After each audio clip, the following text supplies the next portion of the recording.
শ্রী ভাগবদ্গীতা এমন এক মহাগ্রন্থ যা মানুষকে সঠিকভাবে জীবনযাপন করবার প্রকৃত পথ প্রদর্শন করে। এই পবিত্র গ্রন্থ শুধু ধর্মীয় উপদেশ নয়, বরং জীবন, কর্ম, নৈতিকতা, আত্মজ্ঞান এবং প্রেমে গভীর দর্শন প্রদান করে।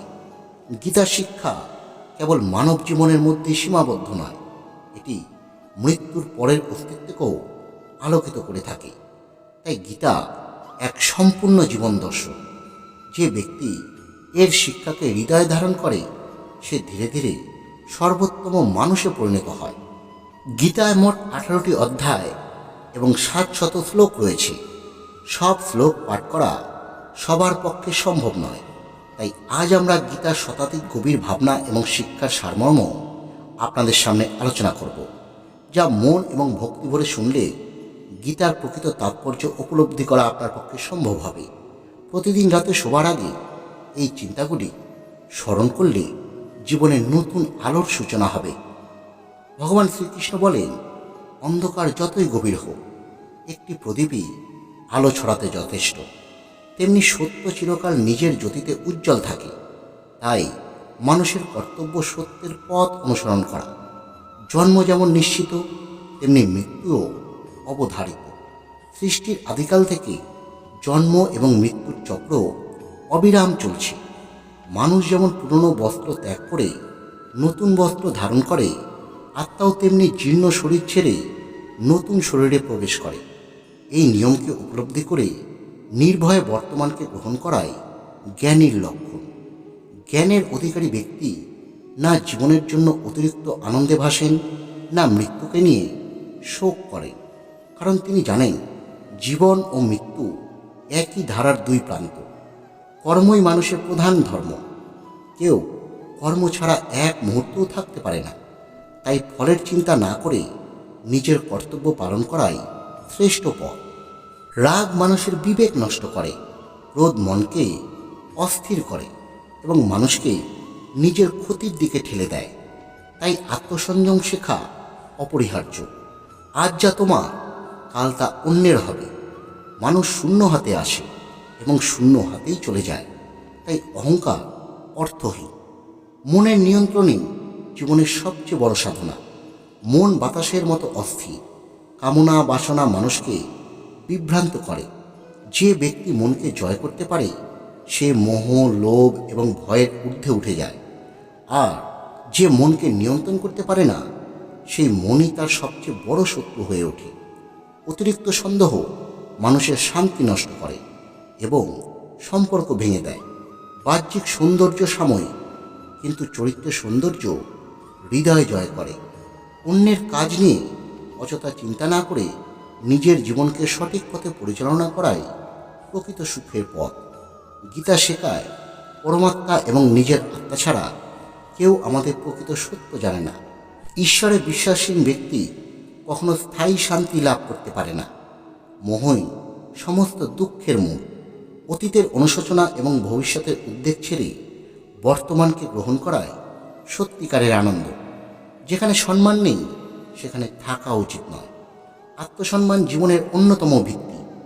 মানুষ যতক্ষণ নিজেকে হার মানায় না, ততক্ষণ তাকে কেউ পরাজিত করতে পারে না। সময় বদলায়, পরিস্থিতি বদলায়, তাই নিজের কর্ম চালিয়ে যাওয়াই জ্ঞানীর কাজ। দান করার পরে অহংকার নয়, বিনয় থাকা উচিত। হয়তো আমরা দান করছি না, বরং পূর্বকর্মের ঋণ শোধ করছি। অহংকার শেষ পর্যন্ত পতনের কারণ হয়ে দাঁড়ায়। ইতিহাসে রাবণ, কৌরব বা কংস তার উদাহরণ রয়েছে। বিশ্বাস হৃদয় দিয়ে করতে হয়, কিন্তু অহংকার ছাড়া। গীতা শেখায়, আত্মাই চিরন্তন, ধর্মই সত্য, আর ঈশ্বরই মূল পথপ্রদর্শক। রাগের সময় নীরব হওয়া এবং ভুলের সময় নম্র হওয়া জীবনের বড় শিক্ষা। সুখ, দুঃখ, মান, অপমান সমভাবে গ্রহণ করতে পারাই ভক্তির লক্ষণ। এই বিশ্ব ঈশ্বরের সৃষ্টি। তিনি সৃষ্টি করেন, রক্ষা করেন এবং সময় হলে লয়ও ঘটান। তিনি অতীত, বর্তমান, ভবিষ্যৎ জানেন, কিন্তু মানুষ তাকে সম্পূর্ণভাবে উপলব্ধি করতে পারে না। তাই কর্মই মানুষের প্রকৃত পরিচয়, নাম নয়। কাজই মানুষকে স্মরণীয় করে তোলে। অন্যকে প্রতারণা করলে তা একদিন নিজের কাছেই ফিরে আসে। নিজের ত্রুটি দেখাই প্রকৃত জ্ঞান। অন্যের সঙ্গে নিজেকে তুলনা না করে নিজের পথেই এগিয়ে চলা উচিত। জীবনের প্রতিটি কাজ ভবিষ্যতের ফল তৈরি করে। আজকের কর্মই আগামী দিনের ভাগ্য। শ্রীকৃষ্ণ বলেন, যে ভক্তি ভরে তার আশ্রয় নেয় তার অভাব তিনি পূরণ করেন এবং অর্জিত সম্পদ তিনিই রক্ষা করেন। জীবনে কখন কথা বলতে হবে আর কখন নীরব থাকতে হবে, এই জ্ঞান অর্জন করাই পরিপক্কতা।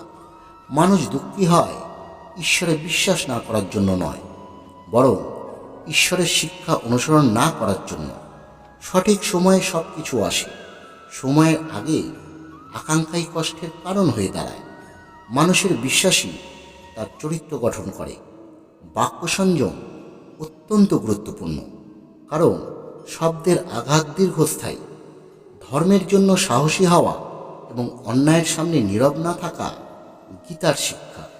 আনন্দে প্রতিশ্রুতি নয়, রাগে কোনো উত্তর নয় এবং দুঃখে কোনো সিদ্ধান্ত নয়। এটাই জ্ঞানীর পথ। নিজেকে না চিনলে সমস্ত জ্ঞানই অসম্পূর্ণ। প্রত্যাখ্যান জীবনের শেষ নয়, বরং নতুন উপলব্ধির শুরু। সম্পর্কের গভীরতা বোঝা যায় কঠিন সময়ে। যে অনুভূতি বুঝতে পারে সেই হলো আপন। মানুষ প্রায়ই ভাগ্যকে দোষ দেয়, অথচ কর্মই ভাগ্যের মূল। কষ্ট মানুষকে ভাঙতে নয়, শক্তি উপলব্ধি করাতে আসে। মনের শক্তি পৃথিবীর সবচেয়ে বড় সম্পদ। সময়, সম্পর্ক ও বন্ধুত্ব বিনামূল্যে পাওয়া গেলেও হারানোর পরেই তাদের মূল্য বোঝা যায়। বর্তমান মুহূর্তই জীবনের সবচেয়ে মূল্যবান সম্পদ। প্রত্যাশা যত কম, শান্তি তত বেশি।